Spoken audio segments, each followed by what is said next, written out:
Hey guys, welcome back to The Bright Side. Macy here, The Bright Side Girl, and today we're going to be talking about my top 10 favorite mermaid books of all time.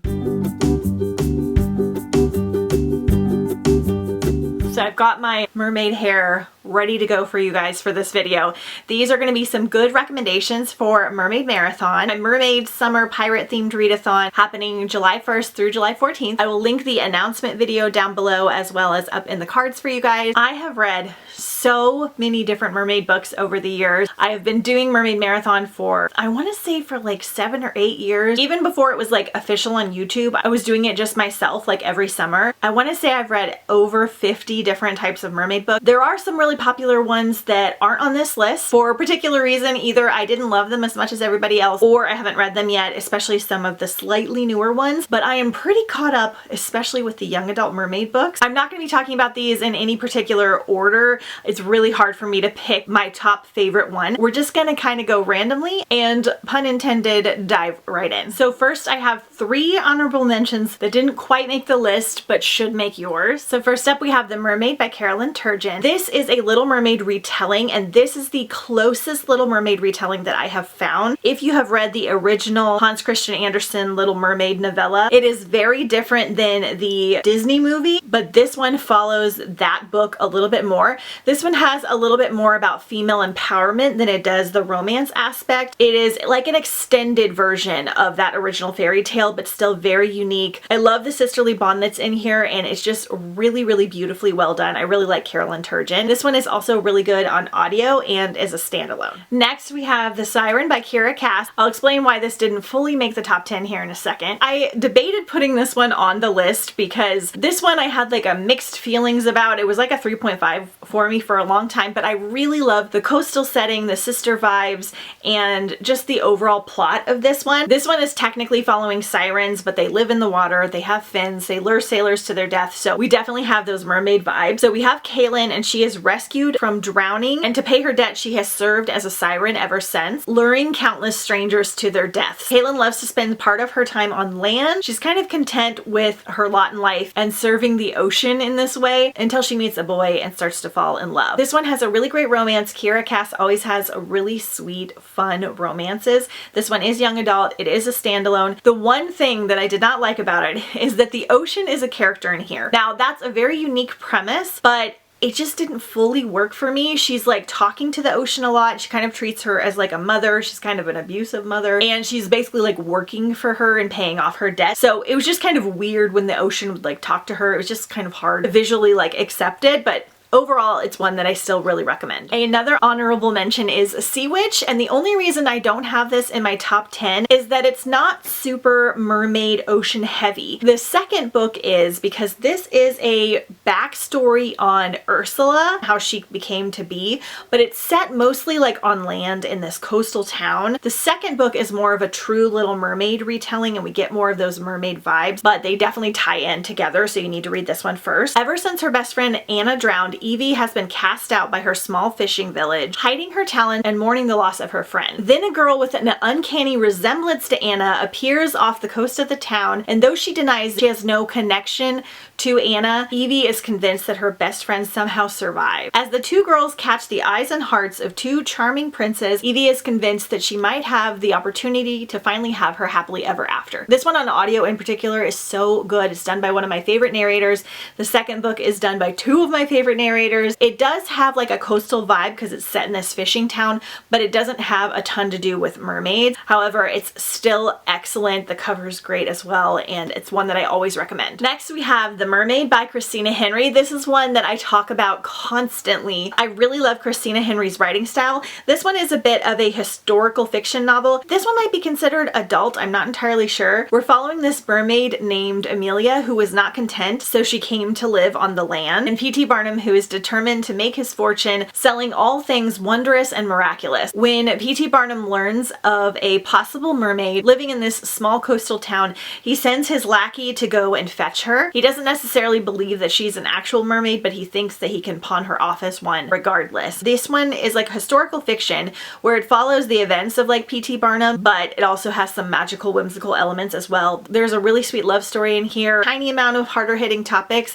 but it is so beautiful. Again, again, another fabulous standalone. Monstrous Beauty by Elizabeth Fama. This is one that I actually did not like at first because it was much darker than I expected, and I really hadn't read any darker mermaids like this before. Again, another young adult standalone. So in this one, we're following dual timelines. We're following Sarinka, who is a mermaid who abandons her life at the sea, and she falls in love with a human named Ezra, and she decides to live out the rest of her life on land. And then decades later, we're following Hester, who lives on either an island or a coastal town. She has been warned by the women in her family to never fall in love because it always has some kind of tragic end. And then one day she meets a stranger named Ezra and everything changes. This one has some slightly spookier elements. They're very, very mild. It does have a couple small trigger warnings also, but they're very mild. And I really love following the dual timeline, trying to figure out how these two people are connected. There's just a lot that happens and it's just really well wrapped up and done. I physically read this one. I've done the audiobook. I love the narrator, and it's just a really good one. All right, then we have Lost Voices by Sarah Porter, the one that kind of started it all. One of the reasons that we have Mermaid Marathon to begin with. Originally, I'm from Missouri and I moved to California, and I abandoned my Midwest life for this coastal beachy girl energy that I wanted, and so I got all of the mermaid books that I could find and I just gobbled them up the first summer, and this is one of the first ones that I read. I think I've read this book like 3 or 4 times now, and it's not because it's like so amazing. The atmosphere is really good and it's also kind of nostalgic for me. This one has some things that I think some people won't enjoy, and I definitely wouldn't put it as like my top read, but it is the one that I've read the most. So in this one, we're following Luce. After her father is killed at sea, she is stuck in Alaska on the coast. When her uncle crosses a line that she never expected, she reaches the depths of despair, and she thinks that she is going to die when she accidentally stumbles on the edge of a cliff near the icy shore. Instead, she undergoes an astonishing transformation and becomes a mermaid. This one definitely has some darker elements, and I don't mean like in a spooky way, but in like a trigger warning kind of way. There are girls turning into mermaids, and they're always coming from very dark pasts and homes, and it's kind of like their redemption, which I found very unique and I really enjoyed.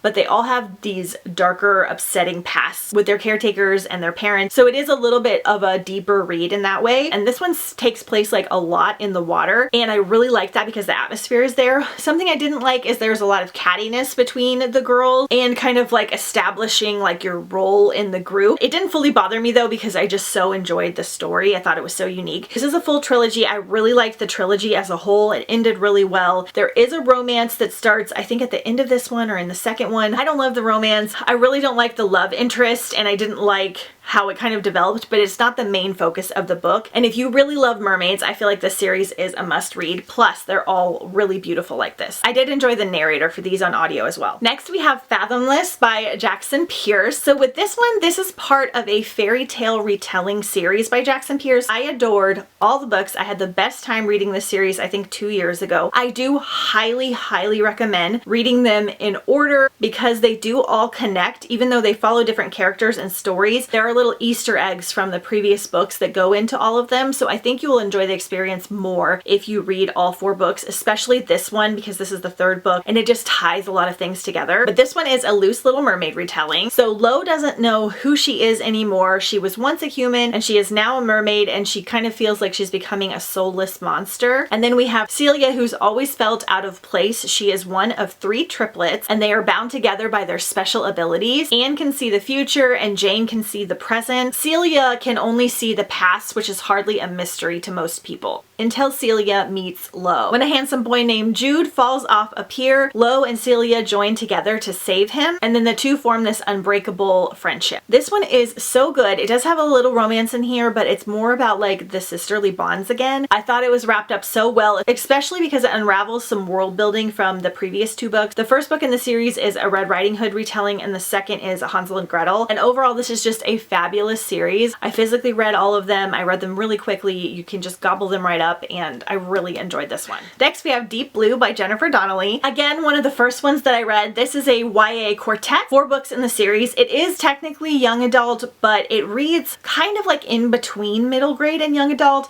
I love reading all genres of books. I feel like a good story is a good story, but I do want to warn you, this one does have younger vibes than some of the other young adult books. It reads almost like a Disney movie. It is very adventurous, very magical. So we're following Isabella, who is the daughter of Queen Miramara, and she is grown up with the burden knowing that one day she will become the ruler of the most ancient civilization of merfolk. On the eve of the Dokemi ceremony, which will determine the fate of her crown, Serafina is haunted by a dream that foretells the future of a returning evil. She forgets her dream upon awakening and goes to practice her song and prepare for the event and worry about Matali, who is one of her friends who she is supposed to be futurely betrothed to, and whether he actually returns her feelings. This one is an entire kingdom under the water. We take place under the sea, under the ocean, almost the entire time throughout the whole series. It has so many details and things in here. I will say at first this book kind of put me off because she adds a lot of different like words and languages in here that could be a little bit hard to follow at first. There's even a glossary in the back that has like 8 pages of different words.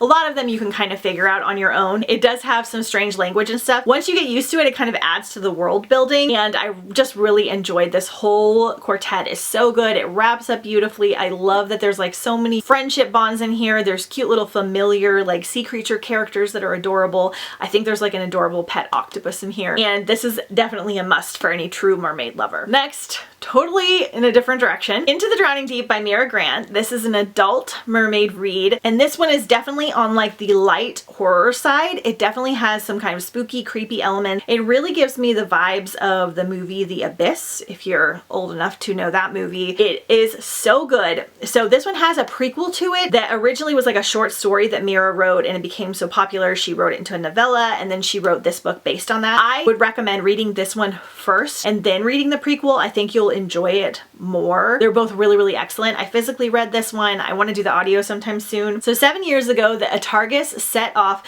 on a voyage to the Mariana Trench to film a mockumentary about ancient sea creature legend. It was lost at sea. Some called it a hoax and some called it a tragedy. A few years later, a new crew has been formed and they're about to set out on the same journey, but this time they are not out to film for entertainment. They are out to get answers. Some seek to validate their life's work and some seek to hunt above all. So we have this entire crew of people. There's literally like hunters, there's historians, and there's all these different like cast of characters, and they're all gonna go and figure out what happened to this original ship. They have like a few clips of the video and it's not looking good. It's very dark and creepy. In this one, the mermaids are alluded that they are kind of more like sea monsters. They are not pretty, they're not human-like, and it is really, really excellent. I did a reading vlog that I will link down below. One of my first spookathon vlogs where I'm reading this one, and you can see me like freaking out about it because it was like scary but so good and I couldn't stop reading it. It's one of my favorite books of all time. Mira Grant's writing is absolutely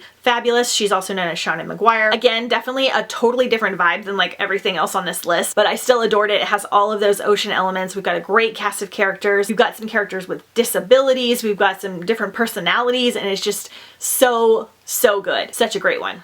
Okay, next we have The Mermaid's Daughter by Anne Claycomb. This is an adult standalone novel. This is a more modern, loose Little Mermaid retelling. It is so good. It's one that I constantly want to reread. So since childhood, Kathleen has been plagued by bizarre maladies, from stabbing pains in her feet to the sensation of her tongue being cut out. Doctors are unable to diagnose her, and only the touch of seawater temporarily eases her pain. Kathleen studies opera at a top conservatory, and she shows tremendous promise as a soprano, but her tremendous pains and obsession with the sea grow more debilitating every day. Her girlfriend Harry, who is a talented singer in her own right, worries that Kathleen will suffer the same fate as her mother and her grandmother. When Kathleen has yet another dangerous breakdown, Harry convinces her to return to her Irish birthplace to try and make sense of her tragedy and legend of her family. You guys, this is so good.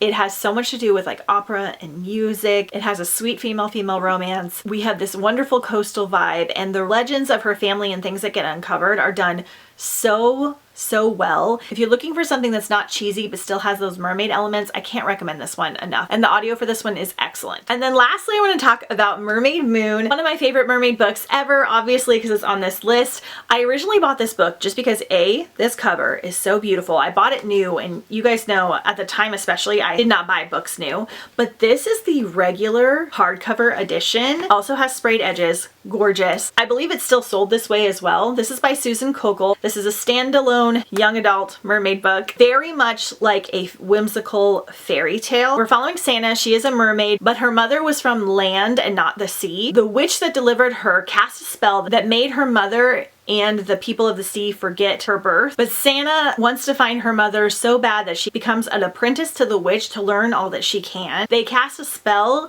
to give her legs and allow her to go to shore on the 37 dark islands. And there she stumbles into a wall of white roses and gets accepted into this community on this particular island while she goes through her search. This is so magical and whimsical. I absolutely loved it. We have like a witch that's on land and she has like a son. He's got like a princely haughty air about him. Not a love interest, kind of like the prince from Shrek. And he is just obnoxious and he's like, "Mommy, why can't I do this?" And it's just really like charming and funny. It has some like slightly like darker witchy elements in here, nothing too dark. It's just really well written and I really enjoyed it. I loved her searching for her mother. I love that this is not really about a romance, it's more about like her finding herself. So I haven't done this one on audio either, so I really loved physically reading it, and this, again, an absolute must for a mermaid lover.